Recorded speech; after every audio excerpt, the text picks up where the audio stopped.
So, what happens when philosophy, science, religions, and or theology starts to have a productive, enlightening conversation as opposed to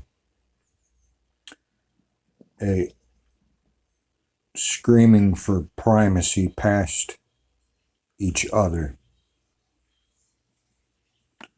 So, what would a unified view or a universal philosophy look like when science, philosophy, theology, religions, and or spirituality begins coalescing and working together rather than against the grain of one another's theories? Until we can form a cohesive and coherent union between these branches of academics, there's no way that we will have a unified theory of anything for that matter, whether it's philosophy or life itself. There will always be contention.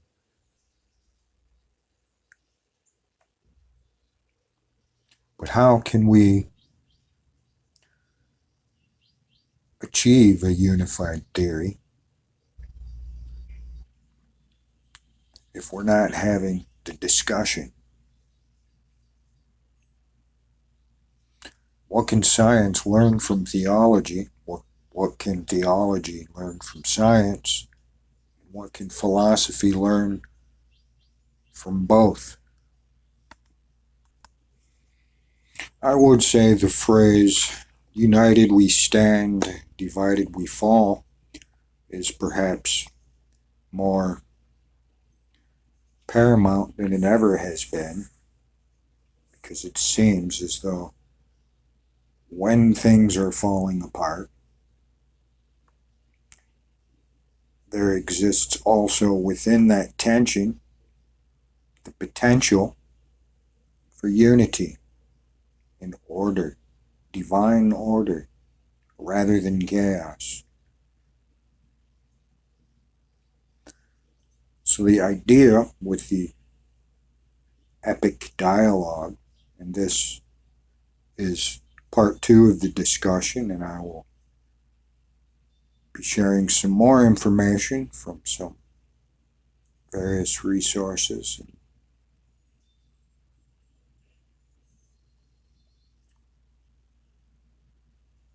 attempt to put 2 and 2 together here.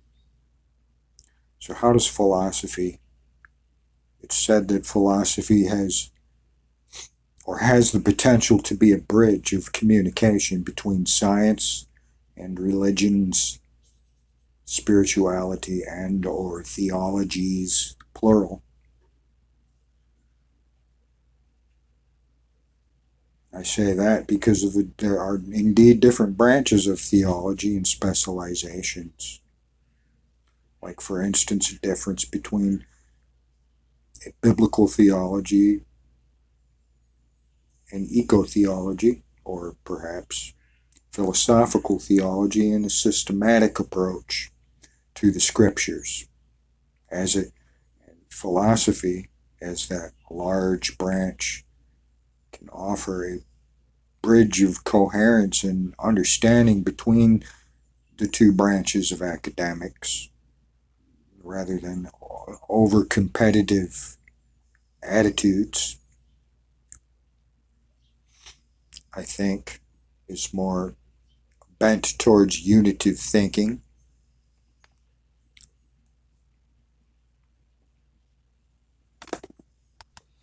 So when theology and philosophy starts talking to one another, what we have emerged is philosophical theology. And I don't, at least in my opinion, I don't think it's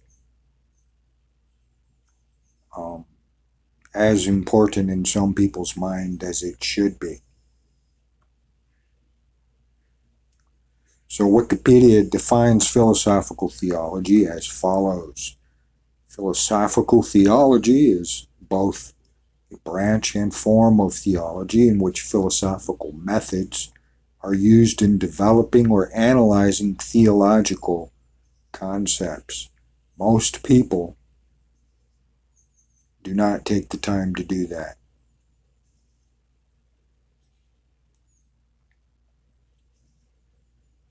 It therefore includes natural theology as well as philosophical treatments of orthodox and heterodox theology.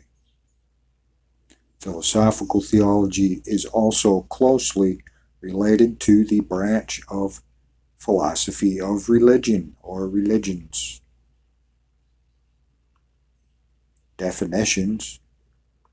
Mortimer J. Adair distinguishes philosophical theology from natural theology, while the former is, according to him, theology done by non-Christian philosophers. The latter is done by those who are already Christians and are actually trying to find rational proofs for their faith. Adair thinks that the term natural theology is a misnomer and is actually apologetics, and cites an example, Thomas Aquinas, addressed to the Jews and Moors in Spain, the Summa contra Gentiles. Though written as if it were theological or philosophical theology, was in fact apologetics and not philosophical theology, as it was written by a Christian and not by a pagan. In Adler's view, few books on natural theology are sound works of philosophical theology because they are not written by pagans. An example of philosophical theology, according to Adler, is Aristotle's theology as found in metaphysics. And metaphysics is a branch of philosophy.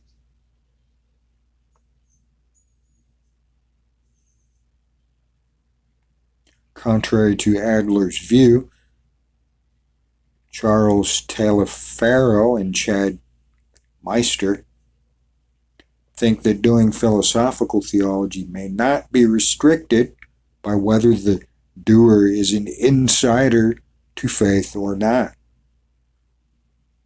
For anyone doing philosophical theology only tries to consider whether a theological doctrine can make philosophical sense or not.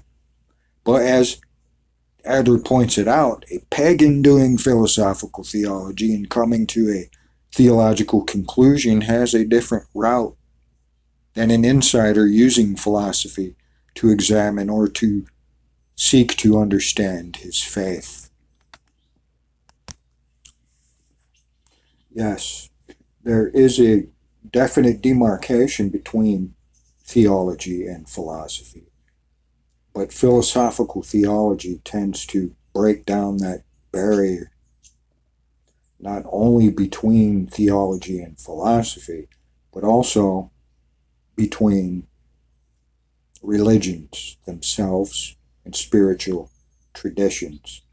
A more philosophical approach also, I would say, in my opinion, opens the doors for a more favorable and positive encounter with interreligious and interfaith dialogue rather than just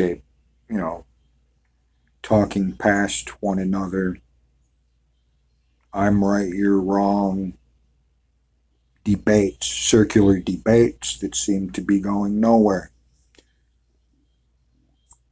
So the answer, I believe, united we stand, right?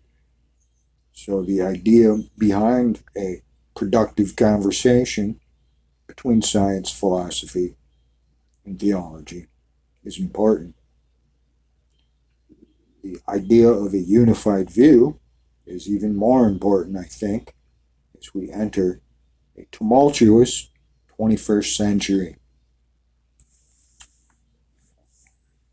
Things seem to be more polarized than they ever have been. So, an epic dialogue indeed.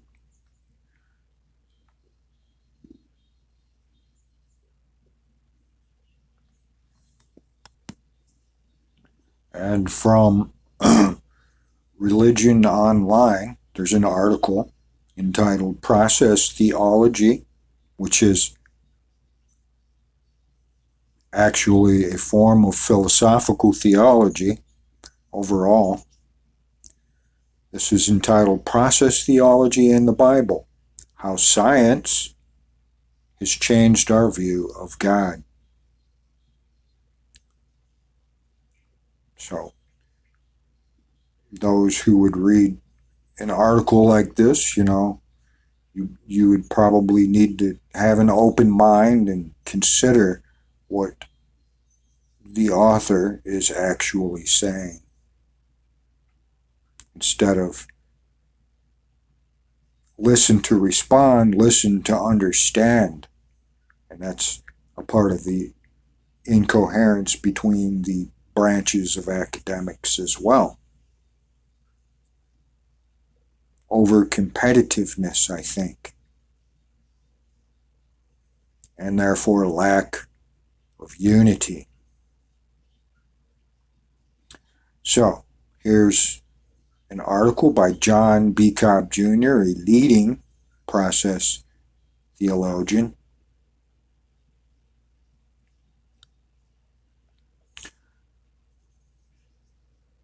Okay, it's credentials, I'll skip those. You can look up John B. Cobb Jr.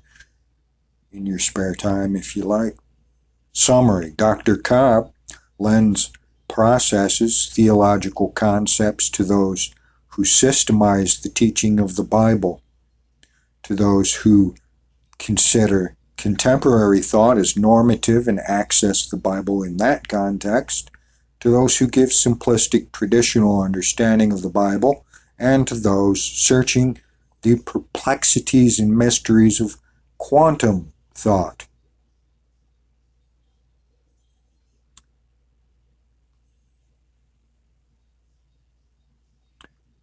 So he mentions those who systematize, and hence the term systematic theology. So there is a big difference. A systematic approach compared to a philosophical one would be completely different and probably oftentimes foreign to one another.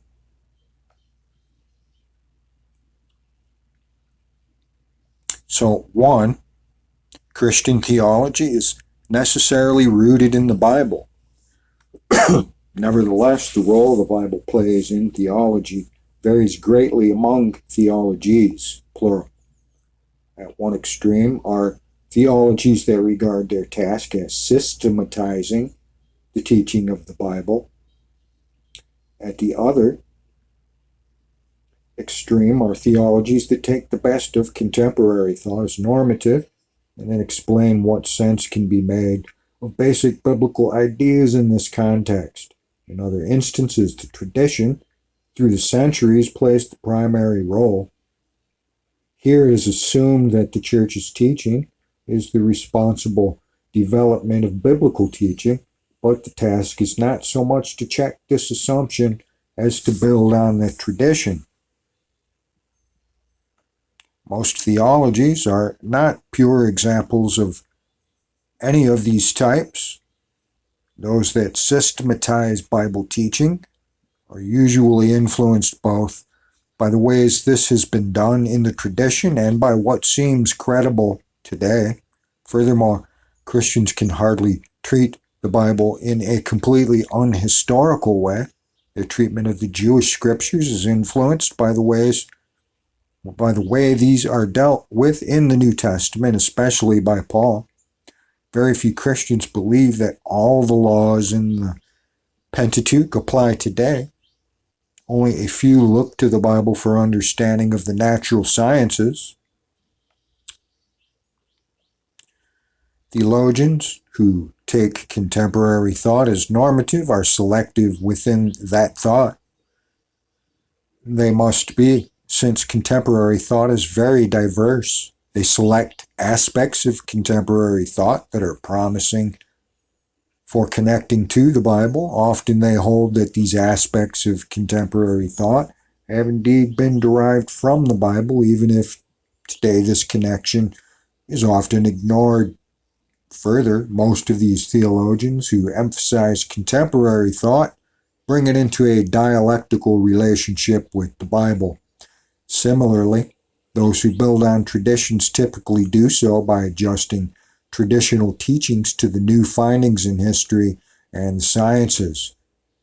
They understand tradition as an ongoing process rather than a completed body of teaching. Further part of the new knowledge that is important then comes from biblical studies. As we understand the Bible better, the tradition needs to be adjusted so as to reflect that understanding. Process philosophy can play a role in any of these forms of theology. It can inform biblical theologians in helping them to overcome the weight of traditional categories of thought derived from the Greeks in the traditional interpretation of the Bible. It can suggest new ways of understanding the relationship between the Jewish scriptures and the New Testament.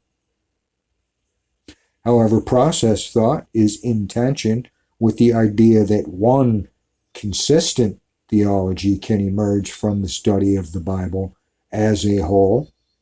It is also in tension with the making a very sharp distinction between what has been canonized by the Church and other writings by faithful Jews and Christians. Other writings could very well include the so-called lost books of the Bible. Process thought is congenial to working within and from the tradition as long as that includes an emphasis on the dynamic character of tradition. Contemporary teaching should grow out of the tradition and be continuous with it, but it should not repeat what has been said in the past. God calls us to respond to the present situation, and that differs from all past situations. We appreciate our heritage and learn from it, but we are not bound by it. It empowers, but does not limit.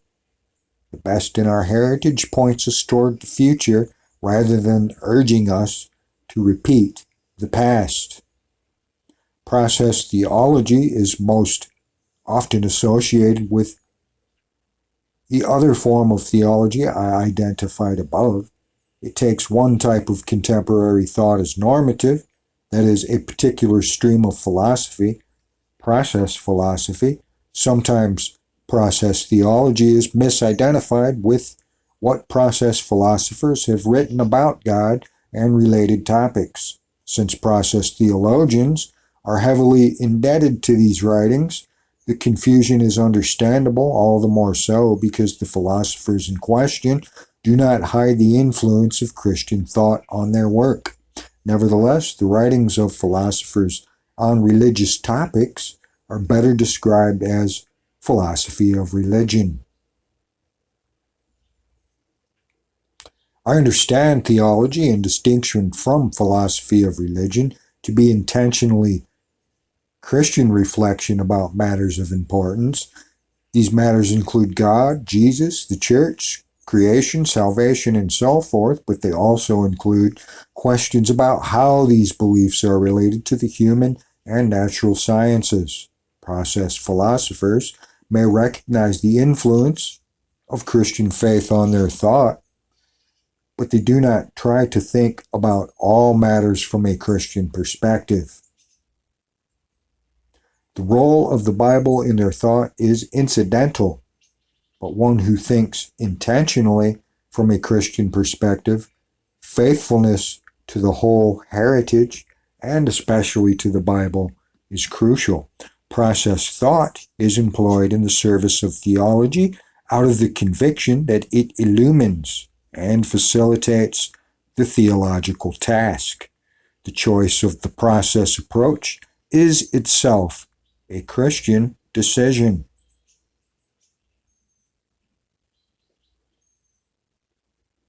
The avowal of a Christian approach need not mean that the Christian theologian is less committed to truth and objectivity than anyone else. There are, of course, Christians who appeal to the Bible or Christian tradition as if the presence of an idea there guaranteed its truth. From my point of view, this appeal to authority is a travesty of Christian faith. As a Christian, I am committed to seeking truth, whatever that quest will lead me. Because God is truth, faith in God frees me from bondage to any human teaching, including that of the Christian tradition. Obviously, that does not mean that I reject all human teachings. A Christian tradition replete with teachings has nurtured and informed me and is the source of my commitment to truth, as well as providing the perspective from which I seek truth. But that is a very different matter from the idolatrous absolutization of the Bible or the church by giving the impression of closing themselves to reason and experience. Christians have too often excluded themselves from the public discussion of what is true. Perhaps as a Christian, I am more vividly aware of human finitude and the limitations of all human thought that are some others. The self-consciously Christian approach certainly emphasizes the importance of perspective. I try to be as aware as possible of the fact that my thought is perspectival. But I insist that the same is true for those who do not emphasize this fact and sometimes seem to claim that they transcend such limitations. Human thought is always from a particular point of view. To be clear about this and about the particular point of view from which one thinks can move one toward objectivity while never achieving it. The representative of process tradition, who is most helpful to me as a Christian theologian, is Alfred North Whitehead. I follow Whitehead for several reasons. First, I find his thought more congenial to and supportive of the biblical vision than that of any other 20th century philosopher. Second, I believe that he offers the most comprehensive vision of any such philosopher, and that this move to comprehensiveness is highly desirable from a Christian point of view. Third, I find his analysis of the way reality is the most penetrating and satisfying one available. I believe my choice of Whitehead is a Christian choice. Other Christians choose their allies in the contemporary scene on quite different grounds. Some believe that we should ally ourselves with whatever contemporary thinking is most widely accepted by thoughtful people. Some believe that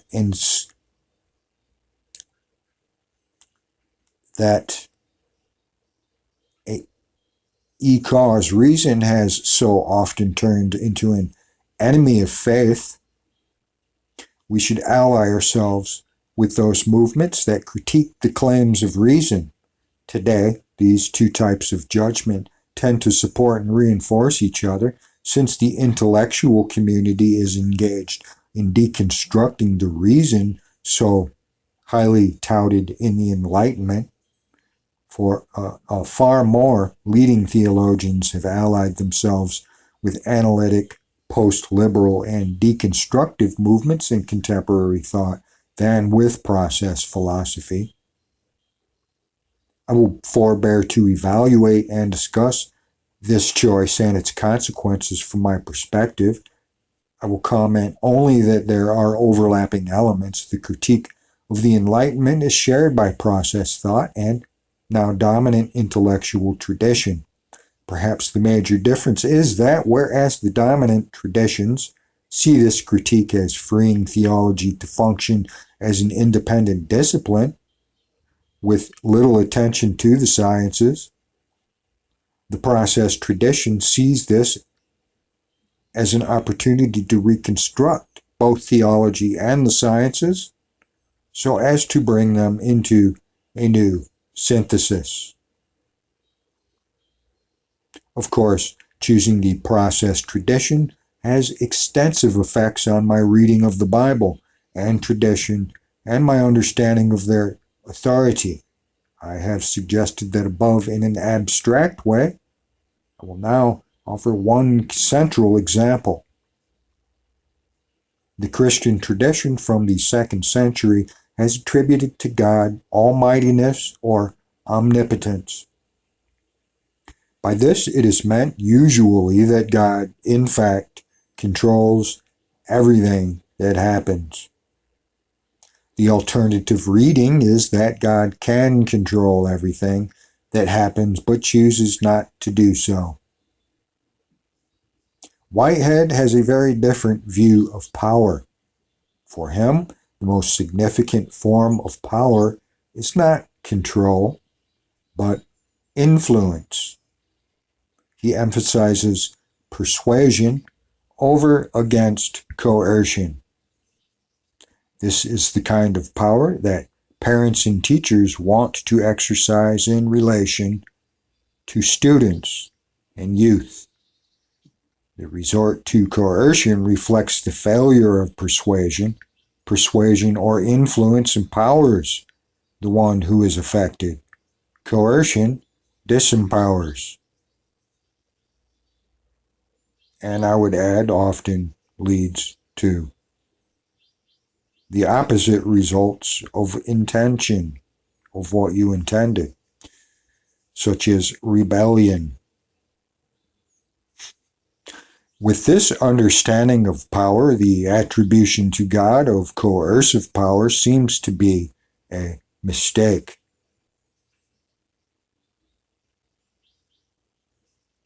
Hence the title of Charles Hartshorne's work entitled Omnipotence and Other Theological Mistakes. Coercive power can kill and destroy, but it cannot bring life and wisdom and love into being. It is an inferior form of power. When we treat it as divine, we encourage the quest for controlling power by believers. And indeed, that is what has manifested in my observation. Continuing, much harm has been done in human history by this traditional Christian doctrine of so-called authority and power. Parents seek to control their children. Men seek to control women. Rulers seek to control their subjects. Still, furthermore, when we attribute to God a monopoly of controlling power, we must suppose that what happens in the world is what God wants to happen. This leads many people, appalled by what happens in history, to become atheists. Others continue to believe that there is divine control, but feel anger against God. It is very difficult to believe that God is love. The traditional problem of theodicy is simply insoluble. So classical theism, its particular brand of theodicy, has become insoluble.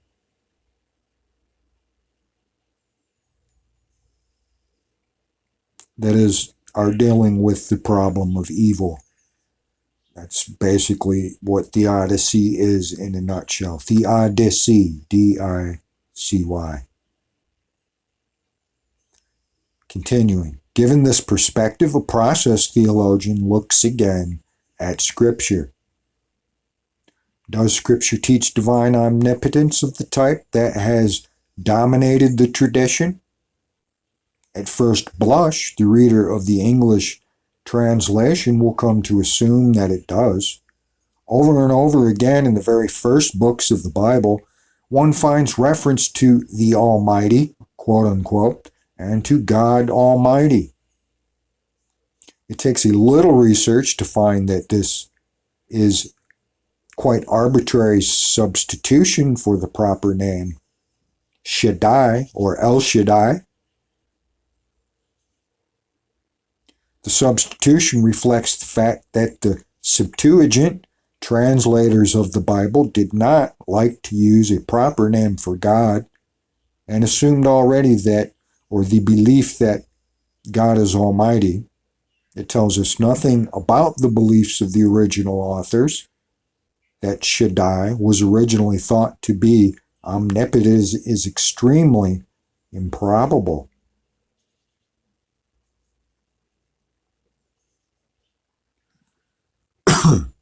There is, of course, no question but that many biblical authors were impressed by the great power of God to control what happens. You must admit that that's an impressive power. They tell stories that depict God in coercive roles. But as we move through the scriptures and analyze the accounts of how God deals with human beings, coercion is rare. So the question arises, in my mind, from whence does this attitude of coercive power come? Could it be the human ego? Perhaps. Continuing.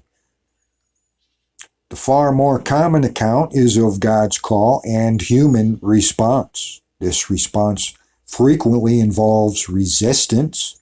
God's call is often persistent and sometimes overcomes the resistance, but it does not compel.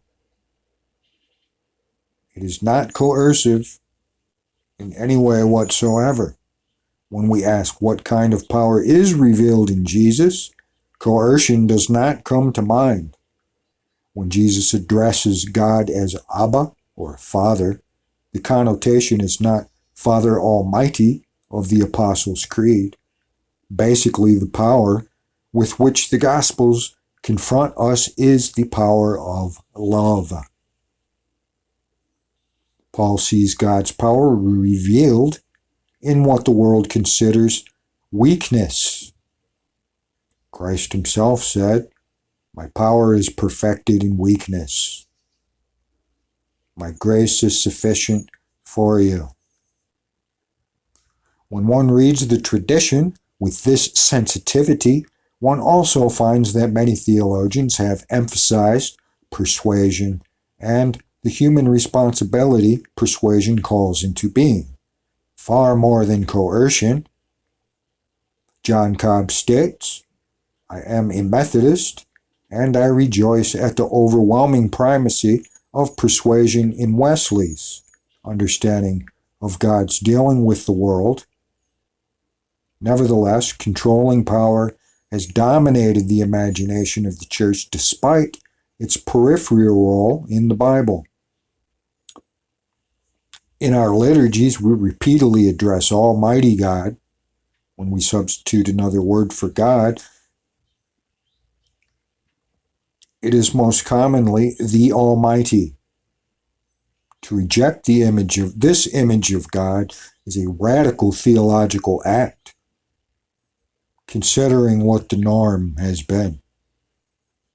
Nevertheless, process theologians do so. When we do so, we do not believe that we are imposing modern philosophy on the Bible. We believe that we are releasing the Bible from bondage to alien ideas. We do not believe that we are rejecting our historical heritage. We believe that we are purifying it from a fundamentally un-Christian concept, that is, one that conflicts with what is revealed about God in Jesus Christ and in the Pauline interpretation of the meaning of the Christ event. I have been asked to speak on the role of science in changing the way we think of God. That makes sense to me. Before the rise of modern science, there were quasi-scientific worldviews that deeply affected the way people thought of God. Many ancient peoples associated the sky with heaven, still do, and the heavenly bodies with deities. Our language still reflects this notion when we use heavens to refer both to the sky and to the divine realm. The resistance to Galileo was in part that his theories showed that the heavenly bodies had the same imperfect character as earthly ones. Once the new astronomy was established, it became impossible to locate God, quote unquote, above in any literal sense. Although here too, the rhetoric lingers. As science destroyed the heavens as the locus of deity, it created a vision of a unified material cosmos, including equally the heavens and the earth. This whole cosmos was understood to obey mechanical laws. The model that informed much of early modern science and is still influential today was the medieval clock, complete with moving figures, a mechanistic view. This was probably the most complex machine of the time, operating by physical laws, but fulfilling a purpose. Obviously, the purpose came from outside the clock, and its construction required a high degree of intelligence. Similarly, in the early modern period, most people, including most scientists, saw the cosmos as a very complex machine. The franchise, The Matrix trilogy, or now there's been 4 films, comes to mind. The Machines, Terminator as well. Food for thought. That the cosmos as a very complex machine that was obviously made by a powerful mind of enormous intelligence. God was to the cosmos as the clockmaker was to the clock. There were, of course, some who denied the need to posit a maker for the universe, or who declared that such a maker would require a maker ad infinitum.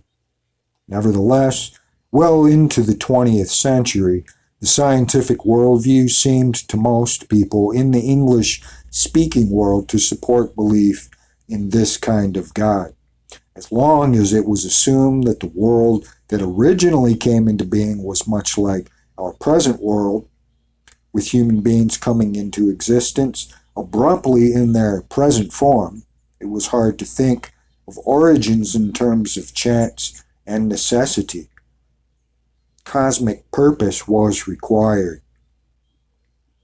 In this context, evolutionary thought was of critical importance. Evolutionary ideas had been around in a general way for a long time, going back to the Greeks. But evolution, as a great explanatory principle, grasped the imagination of the culture only through the work of Charles Darwin. And I would add that because of that, they've neglected to see the rudiments of the other models that were being formed at the time.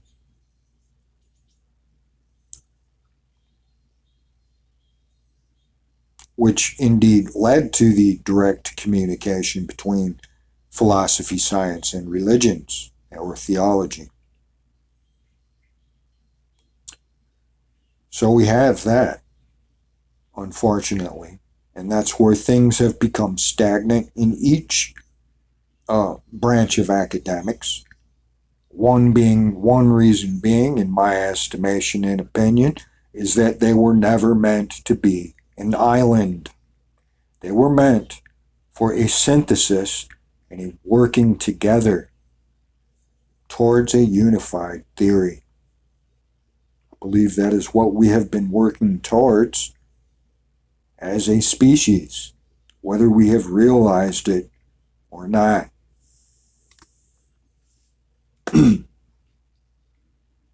Darwin's theories, continuing, showed that complex forms of life, including the human, had come into existence by a gradual process.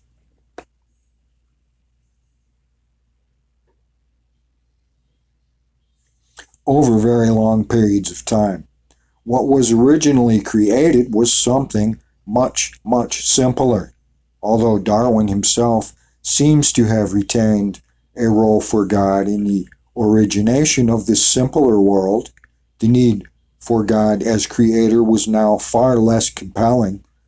Also, in the standard formulation, chance and necessity were presented as adequate to explain the evolutionary process, which I believe has probably left many people scratching their heads because of all the gaps.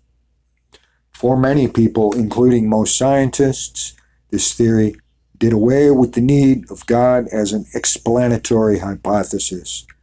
Atheism or agnosticism replaced theism or deism or pantheism as the dominant religion of the cultured. This remains the case to this day. God has virtually disappeared from the modern university.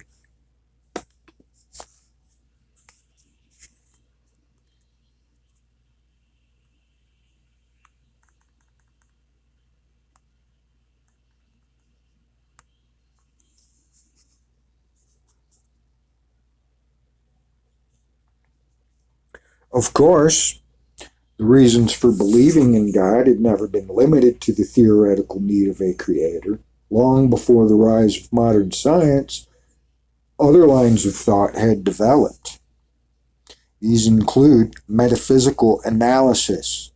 Anselm created the ontological argument, which was modified and reaffirmed by René Descartes. Thomas Aquinas reflected about being itself, and identified this with God. Mystical experience opened other channels for thought of God. So here we have early conversations between philosophy, science, and theology.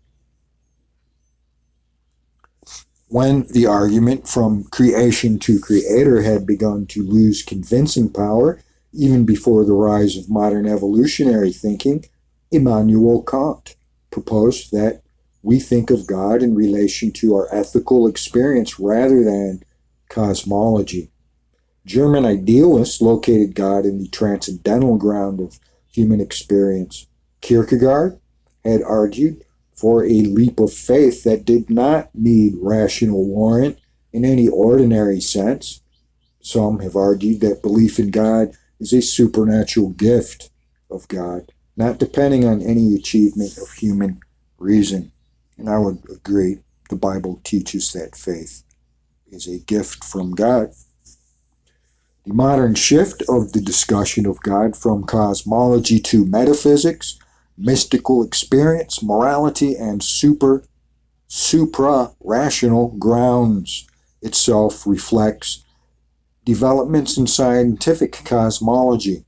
These discussions do not depend directly, in other words, on particular developments in science, but they would not have flourished or had such difficulty in gaining acceptance if the scientific worldview had not seemed to exclude God. In this indirect way, that worldview continues to play a fundamental role in the discussion of God, one of negation.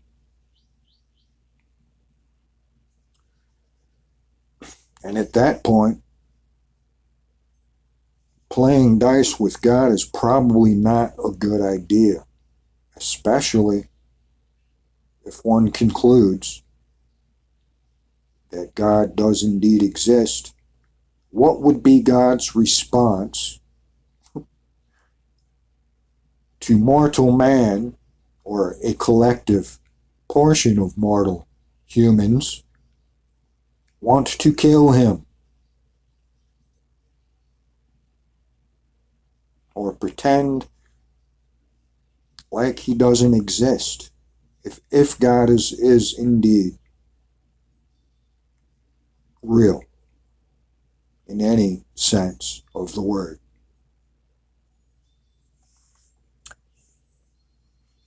Food for thought, and it's a question you should ask yourself. What if? Process theologians belong to a tradition of thought that contests the view that the best interpretation of the scientific data excludes any causal role for God. One finds the antecedents of this tradition in early stages of discussion of Darwinian evolution. Instead of affirming the idea of evolution as supporting atheism or rejecting it because it did so, some Christians took the position that its acceptance changes the way we understand God's work in the world.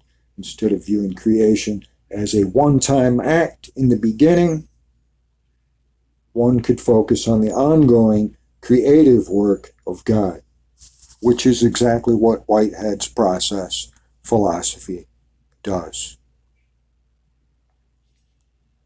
One could see continuity between the way God worked in gradually bringing life into being in all its complex forms, including the human, and God's continuing work in human history and in our lives at present. One could argue that this had religious advantages from a Christian point of view, since it emphasized what God is doing here and now in and with us, rather than locating God's action in the distant past, or, I would add, in some far-off, unreachable, ethereal, heavenly realm, completely and wholly separated.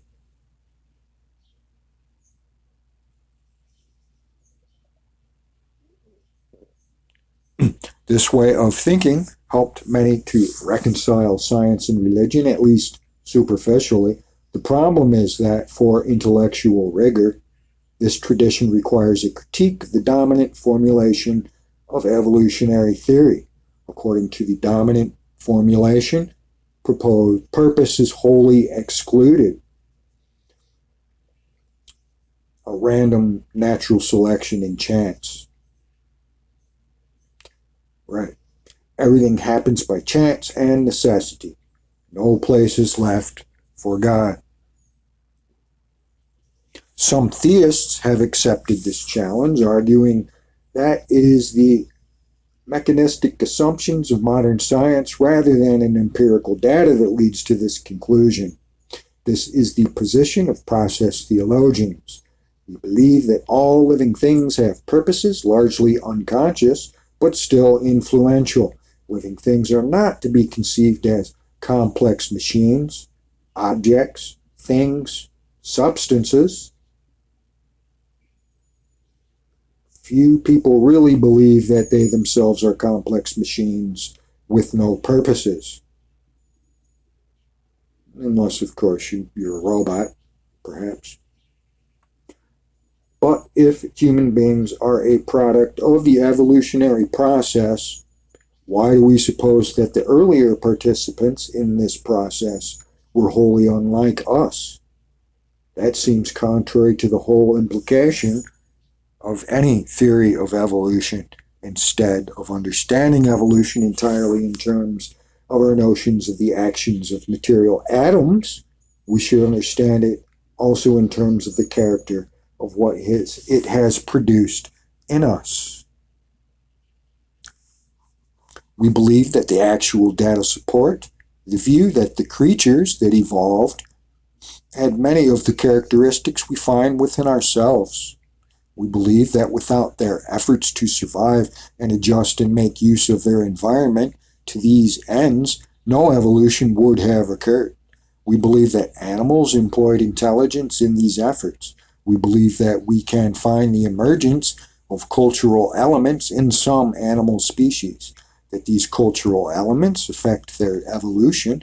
Animals other than humans learn from experience and intentionally imitate successful behavior. Ignoring all this and treating all animals other than ourselves as purposeless, and some would even go so far as the Nietzschean notion that life is completely purposeless and meaningless. Continuing, it does not conform to common sense or to the evidence. Scientists need a better model than the clock, and we believe that they can find this in the organism. You may ask what this has to do with God. If evolutionary biologists had not been so committed to excluding God from the evolutionary process, they might not so adamantly have denied the role of animal purpose in that process.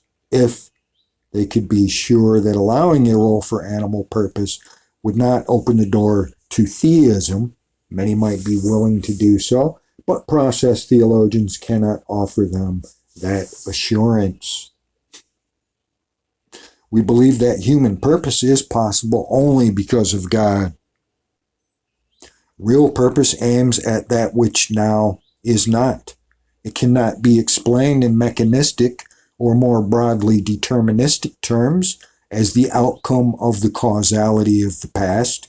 Of course, it must be closely related to that past, but it transcends that causality. It occurs only because unrealized possibility is also felt in concrete experience. That in turn is possible because of God. In our language, God is continuously alluring or calling us to be something more than we have been.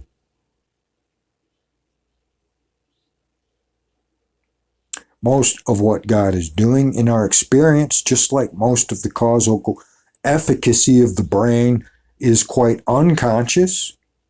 We can examine the results of both in conscious experience. But the theory that the condition of the brain affects our experience is developed through experiments and not through direct inspection of experience.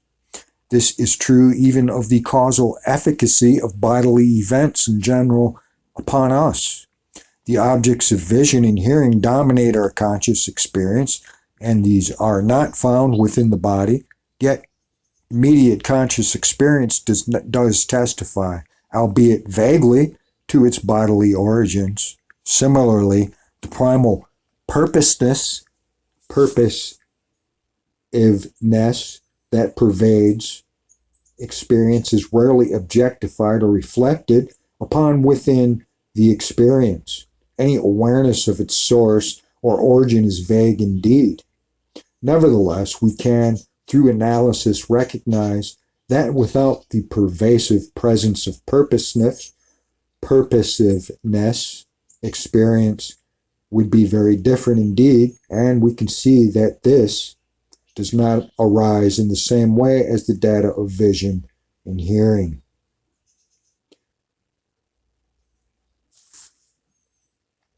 I have offered one example of how process theology radically revises traditional theology, and one example of how it radically revises contemporary science. With these revisions, theology and science can be brought together.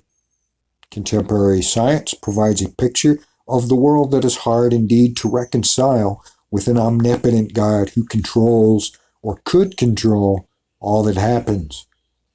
What it has actually shown, on the other hand, is fully compatible with the effectiveness of a divine spirit that works in and through all things, bringing into being novel forms and new types of action.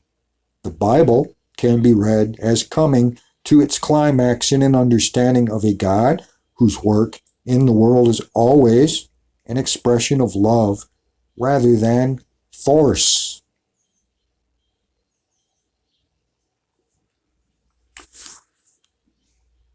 Let me make clear that I am not saying that if biologists acknowledge the role of animal purpose in evolution, they would be compelled to reintroduce God's activity as an explanatory element in biology. They would not.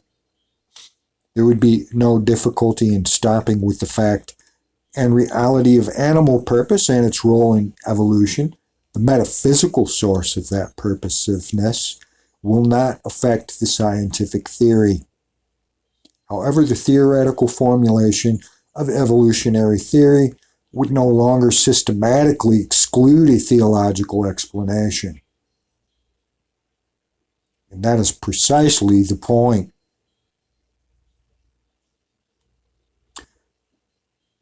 From my perspective, writes Cobb, as a process theologian, the theistic account is fuller and more fundamental, but it is not necessary to the advance of scientific research. And many scientists would agree with that.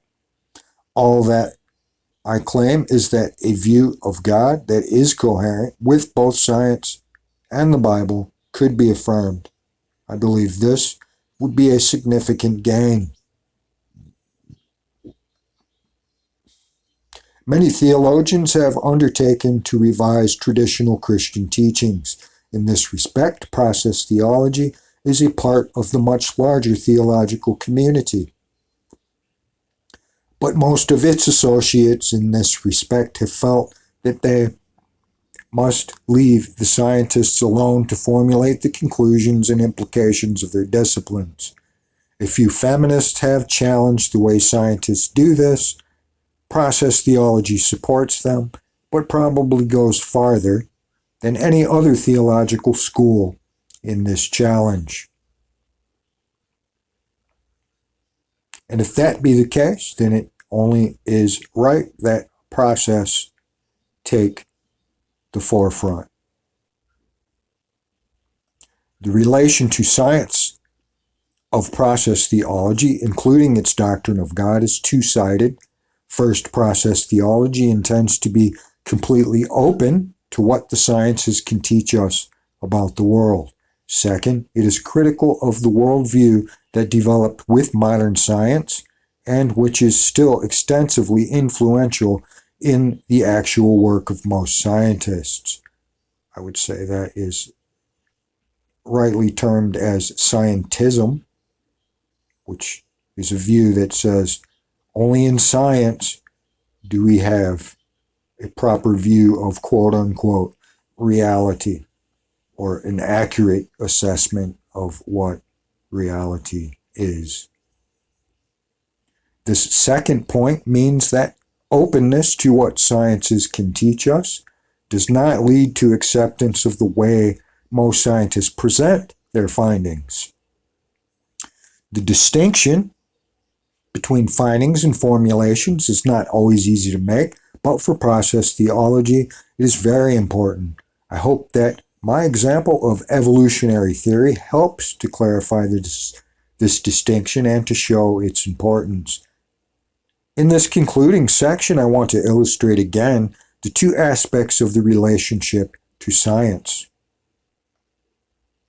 First, I would like to illustrate from recent times to the effect of new scientific developments on the understanding of God in process theology. Second, I want to illustrate how process thought can continue to contribute to reformulations of scientific theory. And theories were meant to be reformulated. That's why they're theories and not necessarily quote-unquote facts. Alfred North Whitehead, on whose thought we draw so extensively, developed his idea when scientists thought of the universe as rather stable. He proposed, nevertheless, that it was gradually changing, that our cosmic epoch, dominated by electromagnetic phenomena, would eventually give way to some other form of order. In the second half of the 20th century, a different picture emerged. In this picture, what Whitehead called our cosmic epoch came to be abruptly out of nothing or virtually nothing. Whitehead's understanding of God posited that both God and the world are everlasting, co-relevant. The new cosmology suggests a more radical beginning than he envisioned. It gives some support to those who posit a creatio ex nihilo of the world. There is no doubt that this requires rethinking of the relation of God and the world. Thus far, it seems that the change is required of the process. Doctrine of God, while significant, are fairly minor. We have emphasized the activity of God in each occasion as it arises, and have de-emphasized any originating activity at the beginning of this cosmic epoch. Nevertheless, we have attributed to God the grounding of all order.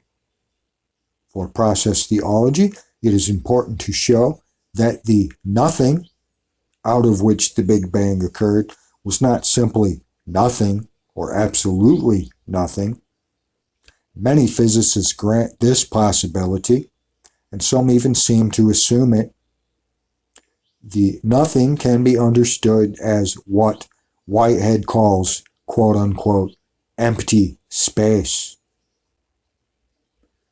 That is a field of events in which there are no enduring objects, nothing that can be measured or experienced through the senses. But physicists know that even in empty space there is energy, and for Whitehead, that means occasions of experience. It is out of this empty space that our cosmic epoch rather abruptly arose.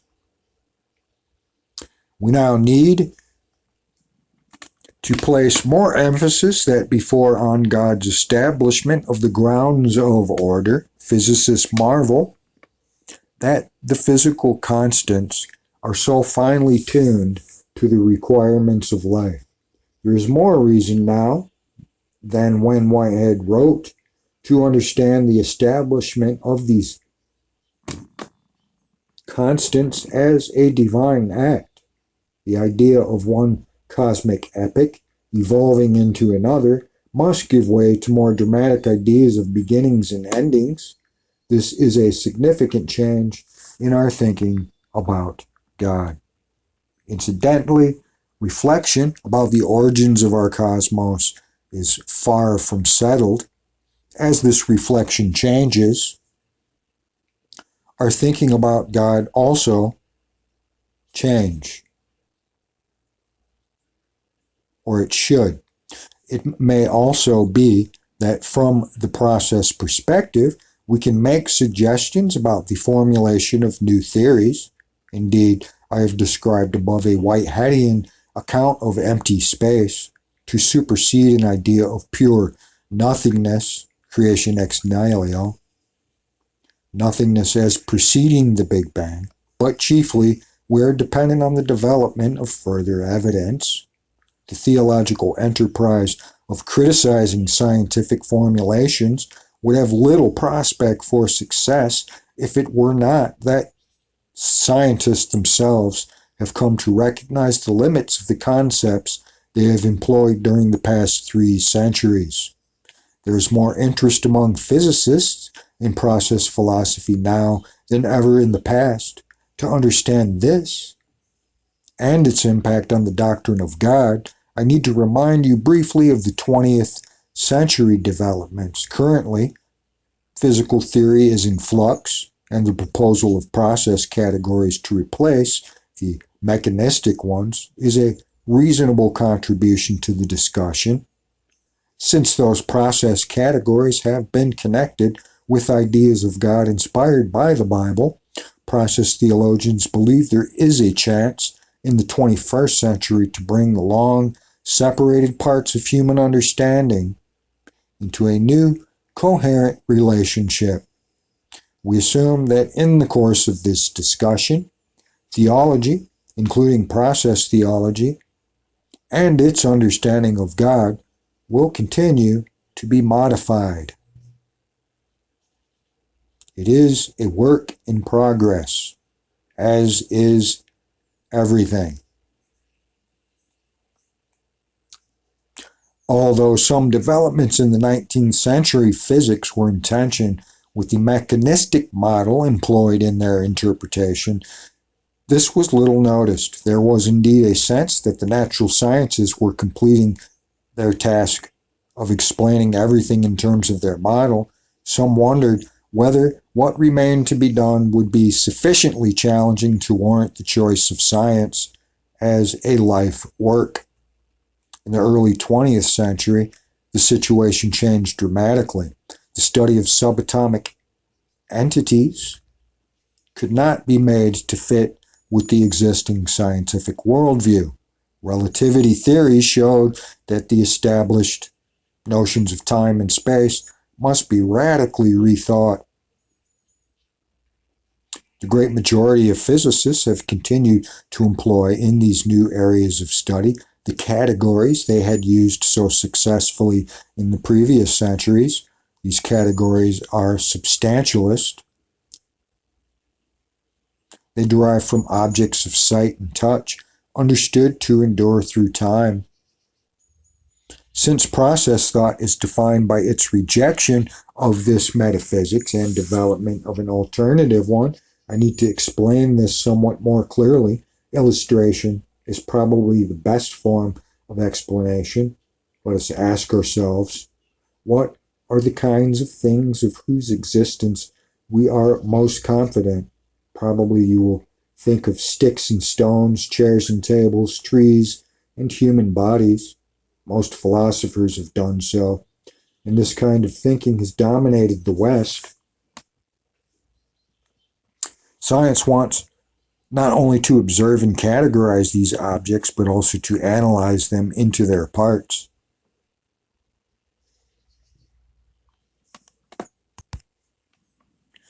These parts are assumed to be of the same general character, only smaller.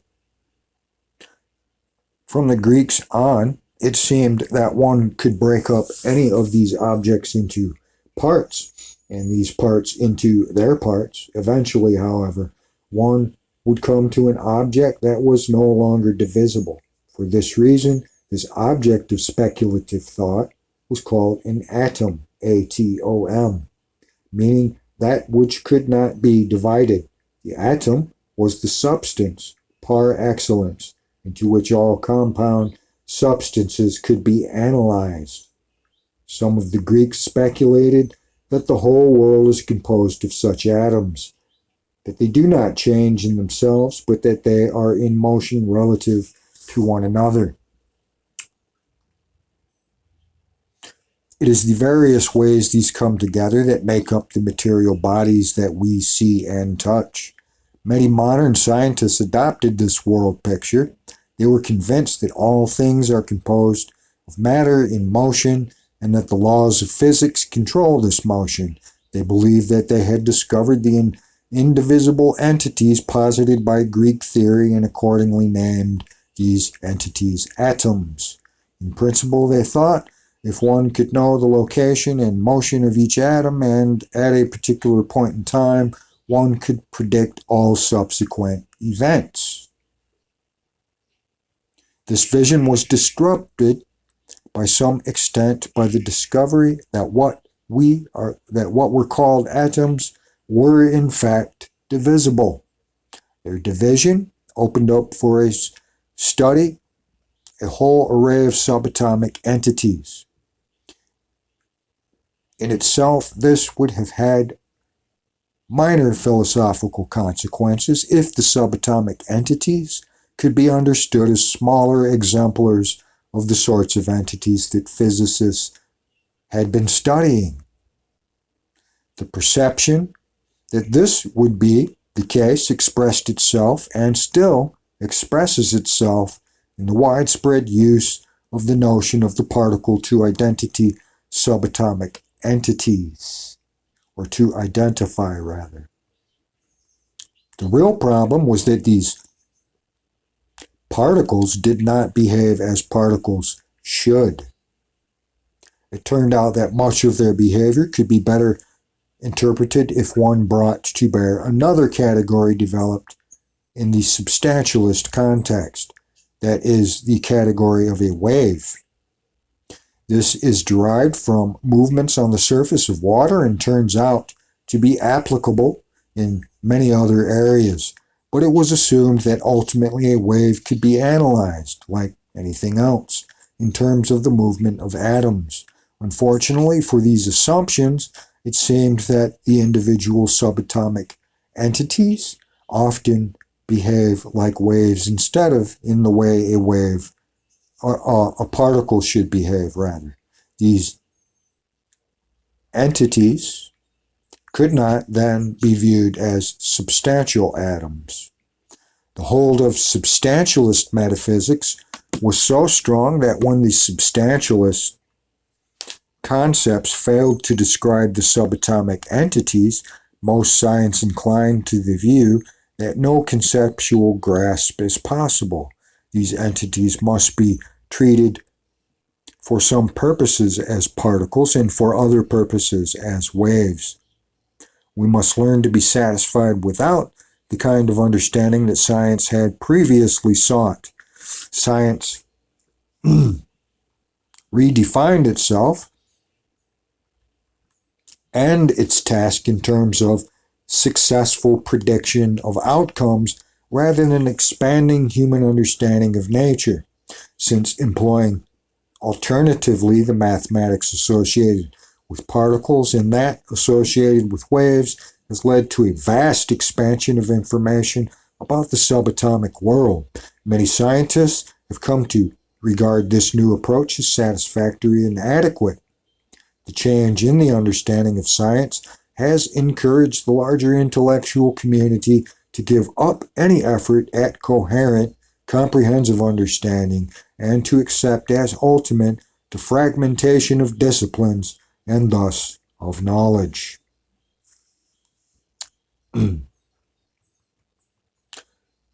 From my point of view, says John Cobb, however, it is fortunate that not all physicists are content to leave theory in this chaos. Some are open to rethinking the metaphysical assumptions that have led to these consequences. That is, where process thought comes into the picture. Process thought proposes that events are more basic than are the kinds of things that have given rise to the notion of substance. Since this is so central for process theology and for its relation to science, I will pause to emphasize and clarify this. Everyone knows that there are events. There are elections and conversations, football games and parties. No one would be inclined to think of these as substances. Instead of enduring unchanged through time, they happen and are over, succeeded by other events. But as long as one is committed to substantialist thinking, one assumes that in the ultimate analysis, the event can be understood in terms of matter in motion, atoms moving around in the void. It is this assumption that is challenged and reversed by process thought. We can analyze an election into many events that make it up, and these into the events that make them up. This analysis reaches its terminus in events that can no longer be analyzed into parts, which are themselves events.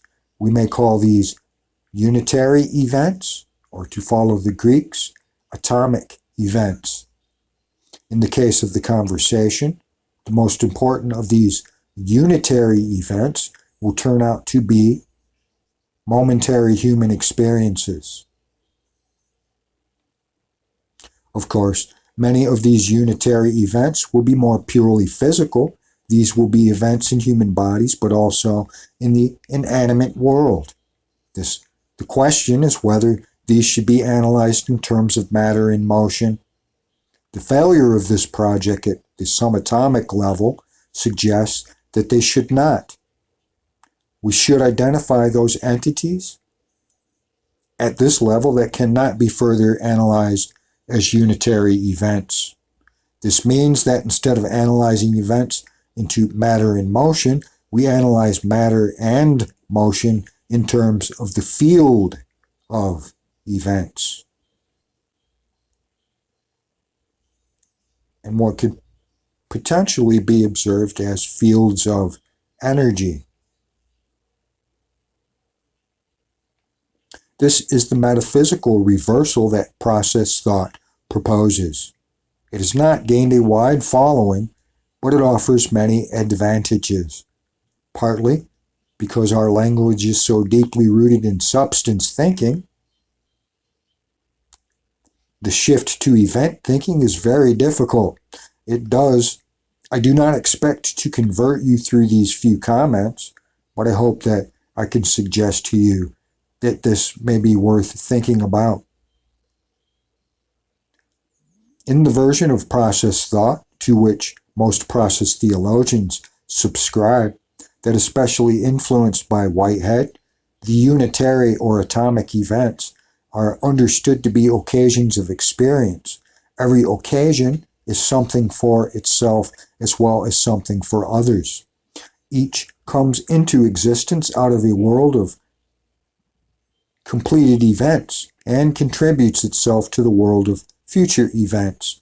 Human experience in a moment is an example of such occasions, and the most fundamental character of all occasions can be found in an analysis of human experience. A moment of human experience is largely constituted by its inclusion of elements of previous experience, elements derived from the body and elements derived from the larger world. These derivations are relationships that bring what is other into what is present. An occasion of experience is largely to be understood as an integration of its world. It thereby becomes an entity that is given for future integrations. Most of this is below the level of consciousness. In most occasions, it is entirely non-conscious. If we think of events of this sort as fundamental, then we can see that each such event is a kind of microcosm of the whole field. Some patterns emerging in a field of events have the characteristics that have been associated with particles. Other patterns emerging in the same field have characteristics associated with waves. It may be possible, therefore, to understand the particle and wave-like characteristics of the subatomic world without resorting to conceptual contradictions. I do not mean to suggest that a conceptual shift of this kind quickly resolves all the perplexities and mysteries of quantum thought. The task of developing a new and different quantum theory is a daunting one, but successful work is taking place. Bohm and Hiley, for example, has successfully developed a theory based on events that accounts for all the known phenomena mathematically without the paradoxical character of standard quantum theory. It has not gained much attention because it does not make predictions that had not already been made by those following standard models. Given the restricted understanding of science introduced in the 20th century, the importance of this new theory is more philosophical or even theological than scientific. And I interject here another reason to think that theology can still indeed be considered queen of the sciences, especially if brought into this particular process model. So, this new theory is more philosophical theology, or even theological than scientific, but not without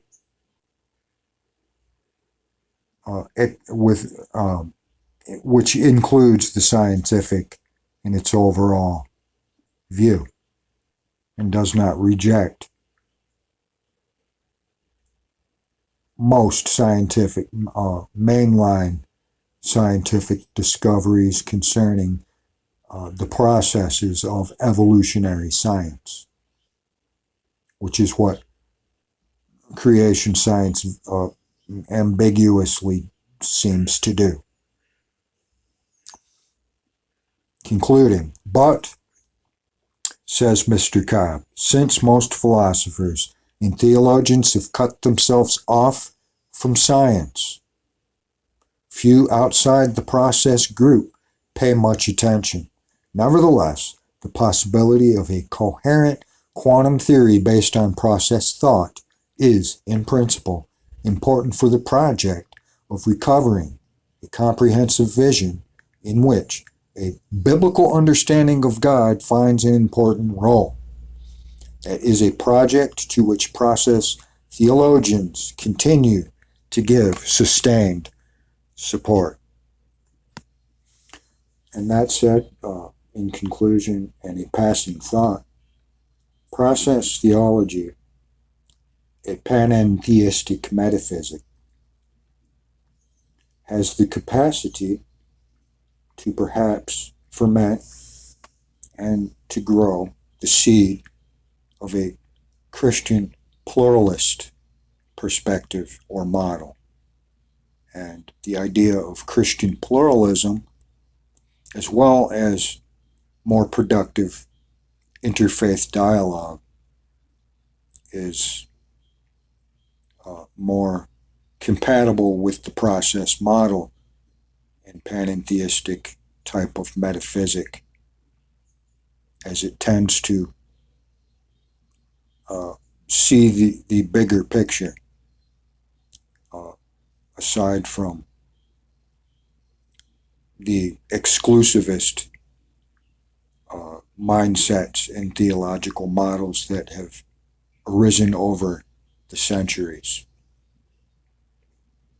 And so that said, process philosophy's contribution to theology and the sciences is extremely important, I believe, at this juncture in the history of humanity. And it's important to think unitively so that chaos and disorder doesn't prevail, because that is also a potential.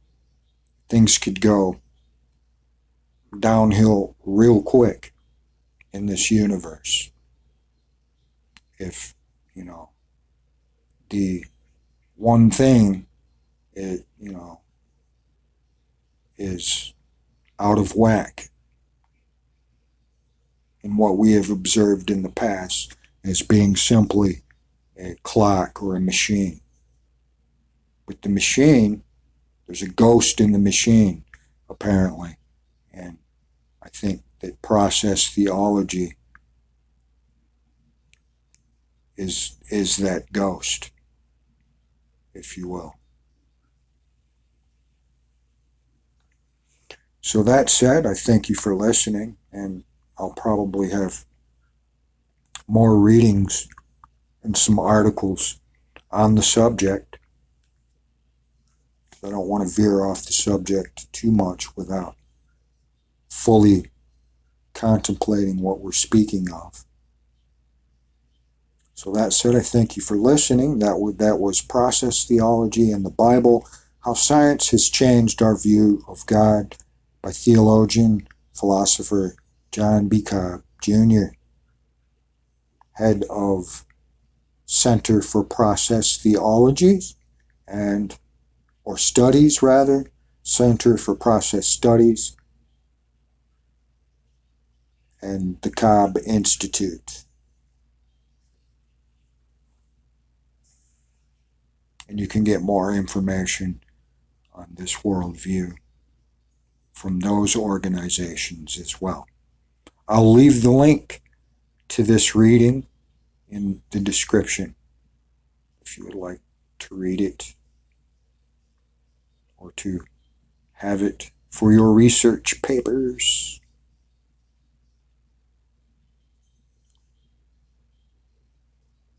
Until next time, good day.